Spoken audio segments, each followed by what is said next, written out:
Yo guys, what is going on? JPS back for another video, and as you can see, we are back home in the United States. In this video, we're going to be talking about all the things we experienced while we were across the pond, giving our final thoughts on the trip, and going over a lot of cultural differences that we came across, along with, at the end of this video, we're going to talk about if we're going to go back to the UK. Obviously, the first day was really rough. You know, we were up for 30 hours. We had the layover in Iceland. And then London, we had to stay awake throughout that entire day, and then we stayed in the hostel. Yeah, that hostel. I guess it was a good one to come back. It was good, but it started off rough. The Russian guy with no clothes on. We left the room for a minute. We came back, and 40-year-old Russian man had no clothing on. So that was quite the introduction to our hostel. But overall, it was not bad. I mean, we got like 8 or 9 hours of sleep that night. Yeah. It was pretty clean. That's cheap clean, breakfast yeah. in the morning. I mean, I would go there again. It wasn't bad at all. So that was London. We were staying in a really rich and pretentious area in London. There were Lamborghinis and Audis and BMWs, every other car.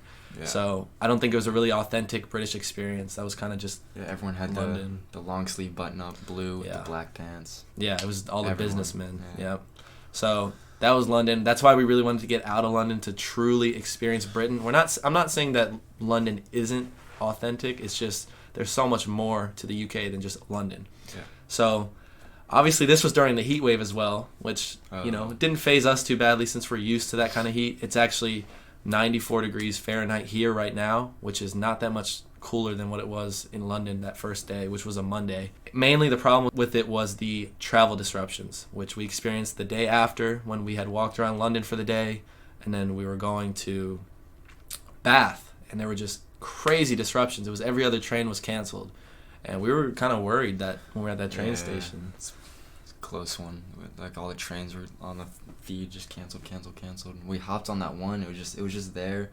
And no scanning. No scanning, because I guess they scan on the train. That's what we figured out. It was so panicky that they didn't even scan on the train. So yeah, we arrived in Bath, and that's when the hostel experience really kicked in. Bad. That was bad, guys. So. Really bad. When I was planning this trip, I wanted to get a good mix of hostels and hotels to try and save money, because obviously it's an expensive thing doing an international trip. This was one of the budget accommodations that I booked, and it was £30 for this hostel, so 15 each. And just let that sit in your mind. We will never get a room for that trip ever again. It's an experience we'll never forget. Yeah. Great memory, but when it was actually happening, it was terrible. It was literally hell. Pretty bad.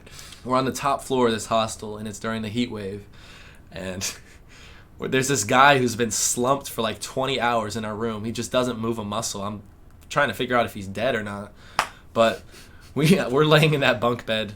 We had an amazing time in Bath, though. Yeah, I think Bath was almost my favorite place. I think, just because all the buildings were just so cool. It was beautiful. All the stone, it was really nice. Yeah, and obviously Bath was our first nightclub experience as well. And we met so many people there. Yeah. We had a pub in London, but we really got to sit down at the pub during the night in Bath for our first time. That was our first pub for real. Because London, it was also the Green King. I mean, that's a chain. We were at a local pub in Bath.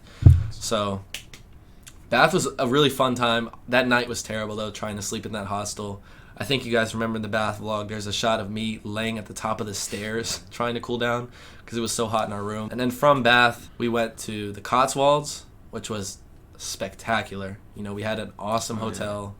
We had everything worked out there, Yeah, everything in the Cotswolds was picture perfect. It went according to plan. We got to see the Cotswolds. Again, shout out to Ed. Ed was such a nice guy. He showed us around. And I feel like I really got to see the Cotswolds. Obviously, there's a lot more to see, but I think I had a good grip on what the Cotswolds are like just based on that one day we spent there. We saw a lot. We had the tea as well. Yeah, that was the... Dude, I like the tea there. I like the tea too. Since we got back, guys, I've been craving tea a bit. I was like, damn, I wish I could have a cup of tea every now and then. Me too.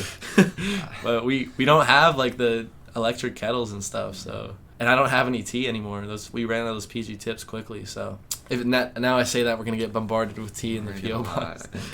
Oh, no. It's okay. You don't have to send me tea, guys. I'll suffer. I think more on the train. I was just surprised how smooth the train was. I wasn't ever dang, we have to go on the train today. Yeah, that's facts. I was it's kind of relaxing. Yeah. It wasn't too crowded. The seats are really nice. And we figured out the Trainline app. I know some people were talking about that. We actually figured it out. Got some pretty consistent times with the trains. And we did all right. We only missed or got on the wrong train the very last. Oh, we'll talk about last train. We'll save that for guys. We have a nightmare. We have a nightmare to talk about later. That's really bad. But I agree. The trains were super nice. Even when we weren't in first class, it was still really comfortable. It was a little rough though, because there were a lot of disruptions throughout the trip with the trains and delays and kind of overcrowding of the trains.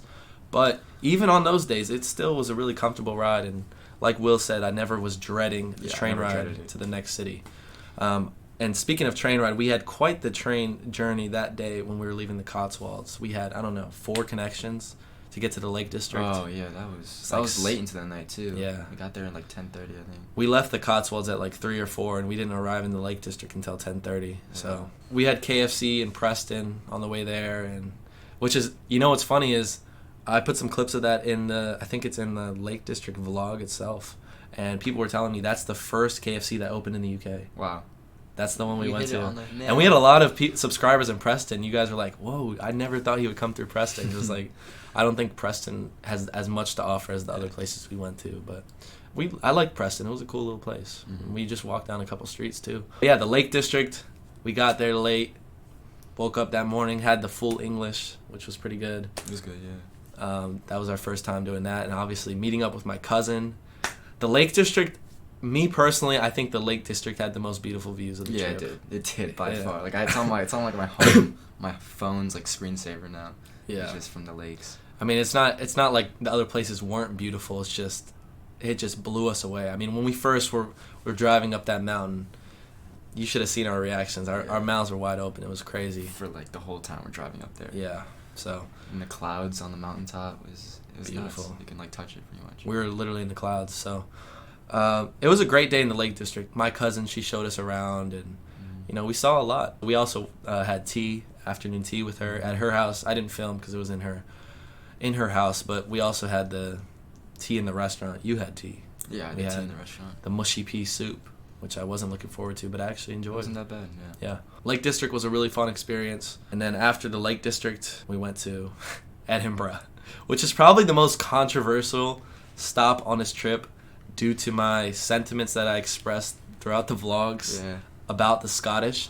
I tried to be as open and honest about the way I was feeling. I even did a little voiceover during one of the vlogs because I was like, this promotes a narrative that just is kind of bad. Because I know I have a lot of Scottish fans and I don't want you guys to think that I hate the Scottish, which still isn't true, and it never was true. But I think that since being back here, I've gotten a better idea of what Scotland is like. And I think that it was a lot of being in the wrong place at the wrong time. There's a lot more in Scotland than Edinburgh, which is probably the most touristy city. A lot of you guys were telling me next time we got to go to Glasgow, so we'll keep that in mind. Mm-hmm. But Scotland, it really started off kind of on a wrong foot. We kind of were just not having the best time just because of our interactions with some of the Scottish people, which, completely understand it. Like I said, the politics in the United States have not been the best recently, and I know that we don't have the best relationship with Scotland or the UK when it comes to politics. And I know a lot of you guys think we're, AR-15 wielding Americans who are going to shoot your face off if you try and talk to us, which is couldn't be farther from the truth. And that's a lot of Americans you'll find are not like that. But we had some good interaction with the Scots later into that stay in Edinburgh. Yeah, we enjoyed them a lot. I think I'm just thinking of it a main thing. It was a big city that you were in, and that's our only impression we had of the Scottish people. And that could be just New York. I mean, think about people in New York are rude. Think about a British person going into New York and asking in New York if they're American. The same thing that we did. They would get some profanity thrown at them for sure. A New Yorker is. New Yorkers are not that nice either. No, they're not. It could just be the same thing with Edinburgh. Yeah, I'm pretty sure countryside Scotland, everyone would be so nice. The sky. So nice. I mean, Scotland has so much. There's so much up north. You just keep going north up there, and it's beautiful. You have the Isle of Skye and all these things. So we definitely want to go to Scotland again and give it another try for sure. It hasn't put us off to that point. We just felt as if it wasn't the best start. Got a little bit better. We met some Scots in the nightclubs, had a good time, and overall, I still think we had a really good time in Edinburgh. Yeah, the fish looking and back chips, on it. The first fish and chips. The waiter also. Yeah. And that was another funny thing. We thought he was Scottish, and then he told us he was Irish. Right in between. Because I thought he was British. You thought he was Scottish. Yeah. And he was you thought he was English. English. Yeah. And then he was right in between, so that kind of made sense to us. That was hilarious. But that was a really good experience. And then another thing to consider about Scotland and our stay in Scotland is it was at such a bad time in the trip. It's kind of where the fatigue started setting in. I think it was 4 or 5 days into the trip. So all the past days where I was getting barely any sleep, I think was starting to catch up to me. So obviously I'm going to interpret people's actions in kind of in a bad way, I guess. After Scotland, though, that's when the trip really got fun. That's when we went to York. Yeah. And York was such a good time. I mean, I think York had the best hospitality out of any place we stayed. And obviously that's a little bit kind of unfair. It was one day. We had Y1 Radio showing us around for the day. But even then, I got a really good vibe from York. It was just a fun little city. I was able to do like a run around the river that goes through it, and it was really nice. Yeah, the river was beautiful, and we had our Sunday roast the night we arrived in York, which was really good. And then obviously the day we spent in York, we went on the radio, we went to the Yorkie Pud, we tried that. Still in touch with Wayne and Dave, so shout out to them because they're awesome. They're such fun guys to hang around, and the whole Y1 Radio crew, honestly, just a bunch of characters, but they're awesome people. They're cool. Yeah, so really cool. I just had a good feeling about the interaction before we had even gone to York. Like throughout the trip, I was telling him like how excited I was to go to York and link up with the radio. But we saw a lot of the city as a result of that because they toured us around. They did a good job. Oh yeah, did a great job. York was the last stop of the trip from York, so this is when the nightmare happens on the train. The train travel nightmare. This is our last. Basically, we had to get from York to Stansted, and there were 3 connections, and the second to last connection. We hopped on this train, and we were under the impression that we were going to be going to this little town that would then catch a train to Stansted. Instead, I checked the maps, and we're halfway south to London. So I'm like, whoa, we might have got on the wrong... And it's like 11 p.m. at this time, so I'm getting a little bit worried because, as you know, trains are a little scarce when it gets later. Turns out we're going to King's Cross in London. And from there, once we arrive in King's Cross, we are sprinting out of that train. We're trying to get onto the tube. That was right. We had to go to the tube. We had to get on the tube. Train. Let's just say we were very frantic. Not putting that. We were very frantic. We jumped the rails. We were sprinting down the escalator. We were sprinting in between platforms, taking random turns. We had no idea where we were going. We were just following. Asking people. We were asking people. They all were 100% right. Yeah, they were. Every person we asked was right on the money because right as we were running up into this platform, the train was pulling in. The last train. Last tube. Yeah, last tube. It was pulling in. Doors open. We're on. Doors shut. Boom. Then we take it to this other platform, and then there's a direct train that goes to Stansted. Yeah. So it was just unlucky and then lucky. It was just kind of... Yeah. So what happened was we had a train. We got off a train. We were supposed to get on the one to Stansted, but we were supposed to wait an extra 20 minutes. So another train came in before that. We're like, oh yeah, we're just... Because we're so tired. It was the same platform, too. We're so tired. Same platform. It had this King's Cross, because the original one's supposed to be King's Cross as well. Yeah. So that's all they say on the side. But it was direct. Train. That was the difference. Yeah. It didn't have any stops. Yeah. So it was just kind of... That was a confusing thing. We hopped on it too fast. In hindsight, it wasn't really either of our faults. It was just an unfortunate situation. Yeah. I mean, it was the last train run. Yeah, rookie move. But yeah, we did eventually get to Stansted. I think we got to the hotel at like 12:30. Dude, we were both. You were so. We were kind of fighting with each other. We were like talking about. I was talking about like how early I was gonna wake up to make sure we catch the flight. We were just. It was like just a really bad situation. We were so tired, so we just went to sleep, and then we woke up in the morning. We had breakfast in the hotel, and then we went. Oh, let's talk about Stansted. Oh, Stansted. God. That's your nightmare. It was a nightmare, guys. It was terrible. Joel in an airport like that? No. It was hell. It was hell. Stansted, I'd heard bad things going into it. Like, I had told people I was flying through Stansted, and they're like, ooh, Stansted. Why would you do that? And I was like, okay, well, I mean, it can't be that bad. And it was that bad. I mean, they didn't release the gate for our flight until 20 minutes before the flight was supposed to take off. And then we had to before board. Okay, yeah, before board. Even then, I mean, the flight has like 300 people. Yeah. So naturally, it was delayed by like 45 minutes. We just sat on the plane, and it's just like it wasn't just our flight either. Everyone is crowded. They all Stansted does things like that. I think it's just like a money thing because everyone just like packs in the food court. Yep. And just the longer they wait there, the more they're going to spend. So that it might just be that. Speaking of spending, we did make a couple purchases before we left. We did make a couple purchases before we left. Duty free. But anyways, there's a huge screen and everyone's just sitting around it. And it's like, we were talking with some people too. They're like, yeah, this is just how it is. I'm like, what type of crap is that? Yeah. I'm not used to that at all. And they had like 100 gates. It's an enormous airport. But I just didn't like how it's like they release it right before and then you're kind of frantic. Because we got there like 2 or 3 hours before our flight was supposed to take off just to be safe. And we ended up just sitting around that entire time because they didn't have our gate. But that flight back was, I don't know. Everyone was kind of fed up. We had our layover in Iceland where this old lady was cursing at me, yelling at me. I was in this line. I left Will to go to the line to get food. I was starving. Got some sandwiches. And she's right behind me in line. And she's like, stupid boy, and then says some other words. I'm like, what have I done? Like, she's just mad at me. I didn't say a word to her. I don't know. So that was weird. And then I just walked away. I said, I'll respect my elders. And then I just walked away.